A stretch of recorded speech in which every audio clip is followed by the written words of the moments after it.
features dual joysticks, full buttons, a 16:9 screen, symmetrical sticks, Nintendo layout, and a Snapdragon 8 Gen 2 chip. Now, seasoned handheld gamers might have already noticed that the RP6 doesn't really seem to have any special features. Taking my top Android handhelds from the past year, the RP5 was the first Snapdragon 865 Android handheld small, powerful, stable power consumption, a well-known excellent all-rounder. The Adreno Pocket Ace has a 3:2 screen, compatible with 16:9 and 4:3, plus enough power to handle almost any platform except dual-screen handhelds. Then there's the Conquer Pocket Fit. Put aside the build quality, it's a super cost-effective Android handheld, crammed with top-notch specs, that is, if you could buy it at retail price, which you certainly can't now. Next, the NN Soul. I don't need to say much about its quality, do I? It's currently the best dual-screen Android handheld overall, and the one I get the most DMS about lately. Our RP6, by contrast, skips all the fancy bells and whistles. Its 16:9 and Snapdragon 8 Gen 2 configuration dates back to 2023's OD2. Using a proven solution for a new handheld? That's quite Nintendo-like. So I wonder if that can actually be considered a compliment. The benefit of this design is that when you combine these mature solutions, there really don't seem to be any major weaknesses. First, let's consider two crucial metrics for handhelds, size and weight. Let's compare the RP6 with the Switch Lite, both 5.5-inch 16:9 screens. You can see that the RP6 with smaller screen bezels achieves a more compact size even though its grips are slightly longer than the Lite's. However, due to its cooling module and grips, it's naturally a bit thicker. The RP6 weighs just over 300 grams, slightly more than the Lite's 280 grams, which is acceptable considering its 6000 mAh battery capacity. Its modest grips and recessed joysticks make it quite portable for pocket carrying. Compared to other 8 Gen 2 Android handhelds, it's definitely smaller than the OD2 and Odin 2 Pro, which have 6 and 7-inch screens respectively. It's not as harsh on the eyes as the OD2 Mini's superb 5-inch Mini OLED, balancing viewing and portability well. The RP6's screen is a 16:9, 1080p, 120Hz OLED. Honestly, I never used to care about high refresh rate screens on Android handhelds. I mean, besides streaming, where else would you really use it? But after playing with the Fit, I suddenly found I couldn't go back to 60Hz. Even the system UI looks choppy to me now. And just like that, a high refresh rate became an absolute necessity for me. It's all the Fit's doing, really. A 120Hz screen does improve input lag in retro emulators to some extent, but the overall effect is very limited. It still can't fundamentally solve the persistent problem of uneven screen brightness in emulation. So, at least for now, an Android handheld without a high refresh rate is still perfectly fine for normal gameplay. However, the RP6's screen uses PWM dimming. While I personally don't usually care much about screens and can generally accept them as long as they're not utterly awful and unevenly lit, the combination of OLED and PWM together has indeed effectively condemned this handheld for quite a few people. Many can't accept this screen's quality, it's unfixable, and perhaps the RP6's biggest flaw. The joysticks and buttons. The D-pad has the classic dome switch feel, though my unit has a molding floor on the right directional button. A BXY uses conductive pads, greatly improved from the RP5 and RPG2, feeling less stiff and quieter. Some friends report ABXY button powdering on the RP6, but my unit doesn't have that problem. However, the left and right shoulder buttons are still very loud micro-switches. The triggers are linear, and they finally added 2 back buttons, which I usually use for fast-forward in PSP and PS2 emulators. And this part here, what should I call it exactly? A grill design? Air intake, exhaust vent, a bottom Type-C slot, headphone jack, and another Type-C plus volume and power buttons, the latter without fingerprint support. A key RP6 advantage here is the body material. For my silver unit, it's completely fingerprint resistant. This is excellent for someone like me who has sweaty hands and needs the handheld to be camera ready. For our niche needs, it gets a strong recommendation, especially after experiencing the pain of filming with a black glass panel and constantly wiping the device. Also, the RP6 lets you choose between 2 different button layouts, left stick up or D-pad up.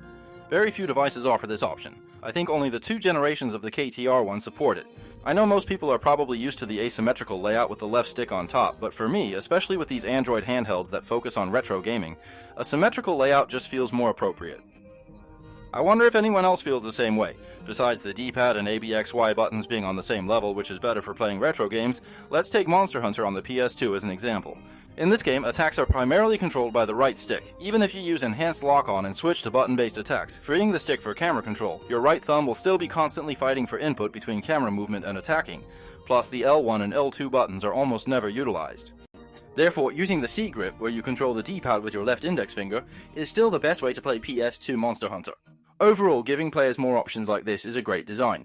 It would be even better if they could coordinate the shipping times for both layouts next time. Alright, that's it for the RP6 handheld itself. As you can probably tell, while the RP6 doesn't bring anything new, it combines a few key things I care about. We've always said that each person's gaming needs are unique, making it quite challenging to discover a handheld console that perfectly aligns with all of one's specific requirements. This might very well be one of the primary reasons why I'm so incredibly fond of it and simply can't put it down. Of course, that also means I'm not necessarily recommending the RP6 itself. After all, my needs, like using the C grip, are pretty niche.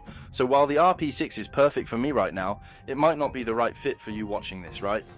Alright, so next up, let's dive into how it performs when it comes to gaming.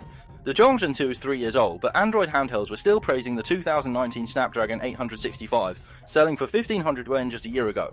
High-performance chips like the G3, Gen 3, and Bai are only recent additions, making other tech editors laugh at us. That's just how we eat over here in the handheld world. I'm getting sidetracked. Anyway, the point is, right now, the Junction 2 is a well-balanced choice in terms of performance, emulation drivers, compatibility, and price. But because of absolute performance limits, plus the gradual improvement of Bai open-source drivers, the Junction 2, once the king of Android handheld chips, now basically holds no advantage for popular NS, PS3 emulation, or for porting PC games. While the RP6 can smoothly emulate quite a few Switch games and even run some less demanding PC titles, it definitely falls short when stacked against handhelds powered by chips like the G3, Gen 3, and Bai. But then again, I never actually expected this 8128 RP6 with its 4GB of virtual memory to run those games properly. For the Switch, my actual console is sufficient. More critically though, transferring saves between a Switch emulator and a legitimate Switch console currently necessitates a pristine, modded device to complete the operation. While it's possible in theory, it's extremely complicated in practice. Plus, I really don't like the feeling of my saves being trapped inside an emulator, so emulating the Switch has never been a top priority for me. It's a similar story with PC games. Although Windows handheld consoles have high power consumption and are a bit bulky, they meet my needs for portable PC gaming, so I don't need to use an Android device to port and run them. Because right now, emulating PC games on Android is a real roll of the dice. You never know if a new game will run smoothly to the end. It's a lot of effort, just pure tinkering. However, the latest Bai driver recently resolved the running issues for Monster Hunter, World and Rise on PC. Remember my series on building the ultimate Monster Hunter handhelds? I'm truly tempted to get a Bai handheld now. This shows the demand for handhelds keeps rising endlessly and without limit. Please, whatever you do, don't follow my example. Emulation on other platforms is fine, but Android emulators for PS3, V6, and PSV are simply not up to par. Let me just say, I really don't know what Lao Zhou was thinking releasing that T618 Vita. Even the Jiangzhen 2 can run it pretty well. First, the PS2 performs sufficiently, running God of War 2 at 3x resolution and 200% speed, though 2.5x is fine. The two back buttons can be set for fast forward and slow motion, which makes levels easier. Then there's the latest version of the Red Ether emulator, which finally supports remote network play.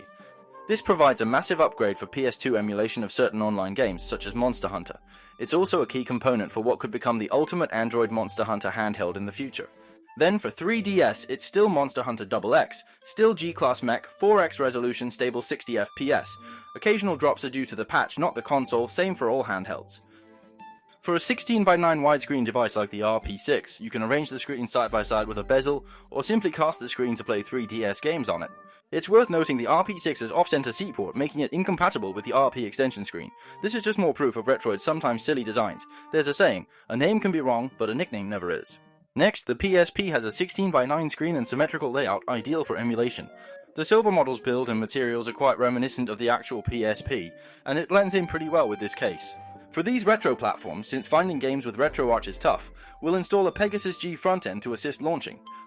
Although there's no specific Pegasus config pack for the RP6, as we all know, filter configurations are universal for the same screen resolution, so it runs perfectly with existing config packs. For games like FC and GBA, I've set R to fast forward and L to rewind, which is super useful for playing difficult or tediously long old games. And the really handy save sync system I talked about in the last video, I've also set that up on this RP6.